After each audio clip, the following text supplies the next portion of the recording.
As we start a new year, it's timely to consider the role tourism has in our economic future.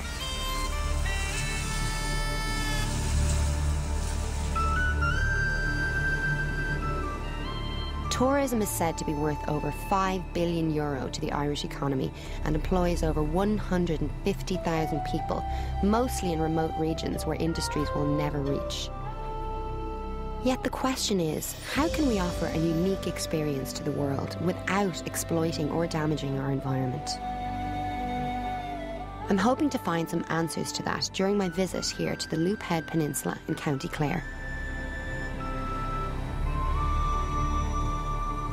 I'm staying at Loop Head Lighthouse, which has been beautifully restored by the Landmark Trust. I wonder, will I get to see any of the 140 dolphins that the peninsula is said to be home to here on my visit? I had a surprise visit from Cillian Murphy, chairman of the Loop Head Tourism Committee, to tell me more about the recent European award that the community won for sustainable tourism. He kindly brought me some delicious local food produce. We've got some St. Tola goat's cheese. And these are both made about 35 or 40 miles up the road from us. The Eden Award aims to highlight hidden communities of the 27 member states of the EU that offer a unique tourism experience that is sensitive to the environment. So you won this Eden Award this year, and that's why I'm here. Can you tell me about that? Eden was it's very definitely low volume tourism. And the key to it is low volume, sustainable, responsible tourism. And that's very important here. Most of us don't live here to make $1 million. Most of us live here because it's the most beautiful place to live. And we don't want to spoil it. So while we would like to see a little bit more tourism, we don't want to see it at the cost of what we have. So is this a traditional fishing area? Definitely so. That income stream's gone. So we've all had to look at how do you replace it. And many of them have turned, and myself included, have turned to the tourism sector. Were you a fisherman? Yeah, my dad is a fisherman. We're originally from West Cork, and we came up here when I was 6 or 7. After a couple of years, you just kind of get to the stage where, working 18, 20 hours a day, and the monetary rewards aren't coming in. We ended up myself and my wife ended up going into the pub trade and from then into the restaurant business.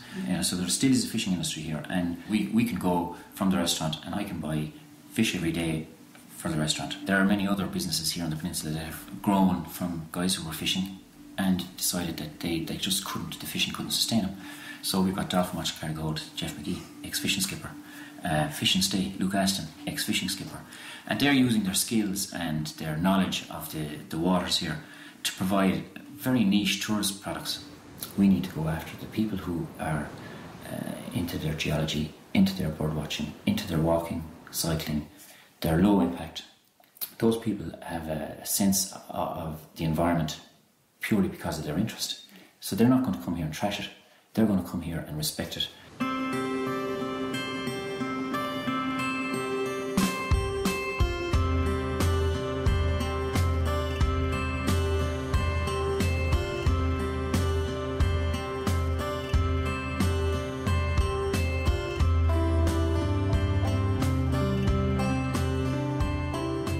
I took a walk down to the village of Kilbaha and up to the bridges of Ross. I'm hoping to see if I can learn anything from this community on how to create a sustainable Irish tourism industry for the 21st century. I'm meeting with John Murphy, who has 30 years' experience bird watching in County Clare. So how would you rate Loop Head for bird watching? Well, here in Clare, we know Loop Head as the golden triangle for birds. Every year here we have a huge amount of people come to the bridges of Ross to watch the seabirds coming as they migrate down along the coast of Ireland, heading to the west coast of Africa and South Africa for the winter. But many of the people coming here are long-term bird watchers, experienced bird watchers, coming from countries like Britain, France, Belgium, Holland, Scandinavia. Now, they're not just coming for your normal regular seabirds that you have breeding around the coast here, like the gannet. They're coming for little snow buntings, and Lapland buntings breed in northern Iceland, up in Greenland and Arctic Canada. Later in the autumn, in October time, when we get the tail ends of the hurricanes coming across the Atlantic, small little American warblers and thrushes end up here. And they end up coming in, being attracted at night time. They migrate at night time. and they come in at night time and get attracted to the lighthouse above, and they'll spend a couple of weeks here fattening up, recovering, and then probably head south for Africa. We've seen other birds arriving in here, like glossy ibises, and they're an all-black type curlew type bird, slightly larger than the curlew, and they've come from the Mediterranean too, and we're seeing more and more of those coming every year. Okay, well that's So interesting. those kind of species are turning up now in the last 4 or 5 years. And has there been any, changes for the worse? I mean, conservation-wise? Well, some of the species, the numbers have dropped off in huge. There's been a 40% decline in a lot of the small bird populations. Why do you think that is? Again, changes in climate, changes in farming practices, changes in the way we've actually created problems in the habitats. We've wrecked a lot of habitats where these birds live. It's clear from my chat with John that we need to take better care of our habitats and environment here in Ireland. In a recent Fall to Ireland survey, 94% of tourists said that the reason they chose to holiday in Ireland was to experience our beautiful scenery, unspoilt environment and the friendliness of the Irish people. Dolphin Watch Carrigaholt is proving a big hit with nature lovers who have rated it one of the top wildlife trips in Europe. It's run by Jeff and Suzanne McGee.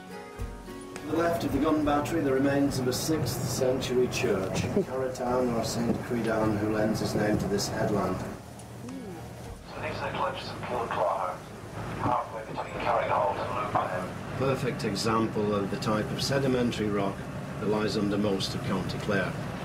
This particular cliff face is a prime example of climate change that occurred 350 million years ago. You can see where the thin, muddy sheets give way to the much thicker sand ridge beds halfway up the cliff. And that was because the sea level had risen about 60 metres, geologists believe. I went up to ask Jeff, a former fisherman, why he knows so much about geology. We take a lot of geologists out from all over the world, from Houston, Texas, from Aberdeen, from Nigeria, to look at this. They use the peninsula here as a teaching example.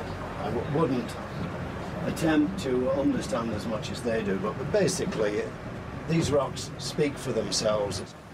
Jeff and Suzanne are very committed to the environmental education element of their work.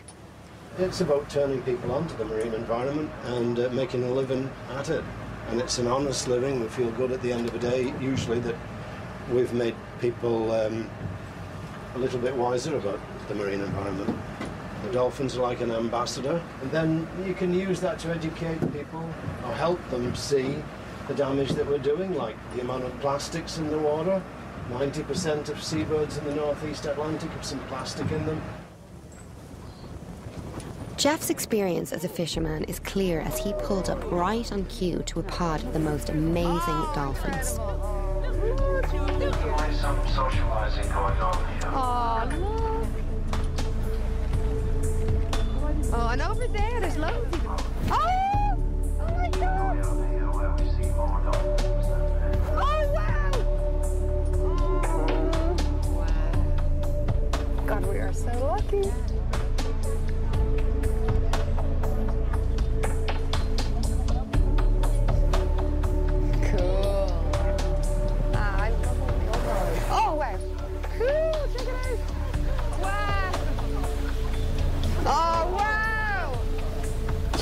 Check it out, over here, over here. Oh, wow, that was incredible. Oh, look at that. Oh, I'd love to swim with them. It's hard to stop smiling after seeing all those. I know, I was the same. I was like beaming the whole time.